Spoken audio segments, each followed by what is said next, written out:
রোজ বিকাল 4:30টার সময় মেয়ের টিউশন টাইম, টিউশনে ছাড়তে আমাকেই যেতে হয়। তো এইমাত্র ছেড়ে রুমে এসে দেখছি রুমের অবস্থা দেখে তো আমার মাথায় হাত, দাঁড়াও দাঁড়াও তোমাদেরও দেখাচ্ছি। এই দেখো এখানে কম্বল পড়ে আছে, এখানে আছে জামা কাপড়, জামা কাপড়গুলো ধোয়া মানে শুকিয়ে গেছে, নিয়ে এসে এখানেই রাখা হয়েছে। আর এদিকে দেখো আমার রিং লাইটটার অবস্থাটা, রিং লাইটটা মেয়ে ফেলে দিয়ে ভেঙে ফেলেছে।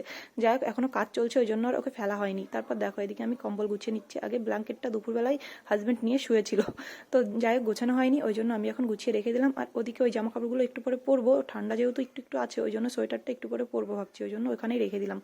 তারপর এদিকে এই যে মেয়ের জামা কাপড় গুছিয়ে নিচ্ছি। এই জামা কাপড়গুলো ধুয়ে ছাদে মেলে দিয়েছিলাম, শুকিয়ে গেছে যেহেতু, তারপর তুলে নিয়ে এসে এখানেই রাখা হয়েছে, আর গোছানো হয়নি। মানে মেয়ে স্কুল থেকে আসার পর আর কোনো কাজে হাত দেওয়া যায় না, এতটাই দুষ্টু যে আমি কোনো কাজ করব ও তারপর সেটা আবার ছড়িয়ে ছিটিয়ে একাকার করে দেবে। তো ওই জন্য ও ঘরে থাকলে মানে ওর পেছনেই আমার সময় দিতে দিতে টাইমটা চলে যায় আর কি। তো যাই হোক এদিকে আমি জামা কাপড়গুলো ঝটপট গুছিয়ে নিচ্ছি। তোমরা কে কোথা থেকে ভিডিওটা দেখছো কমেন্ট করে অবশ্যই জানিও, আর আমার ভিডিওগুলো কেমন লাগে ওটাও বলো। কিন্তু সত্যি বলতে কমেন্ট পড়তে আমার কিন্তু খুবই ভালো লাগে।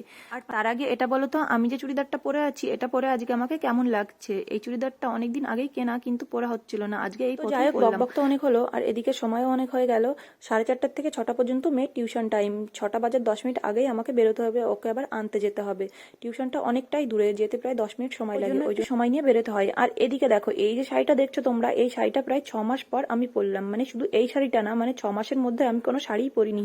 আগে খুব শাড়ি পরতাম, মানে শাড়ি পরতে আমার খুব ভালো লাগে, কিন্তু সময় আর পাই কোথায় বলো? এখন এই যে মেয়ের স্কুল আর টিউশন এই দুটো করতে করতেই আমার আর একটু সময় থাকে না, এই জন্য শাড়িও পরা হয় না। কালকে পরেছিলাম, আজকে আবার এই যে ধুয়ে ভাঁজ করে এখন এই যে আলমারিতে তুলে রাখছি, জানি না আবার কবে পরবো।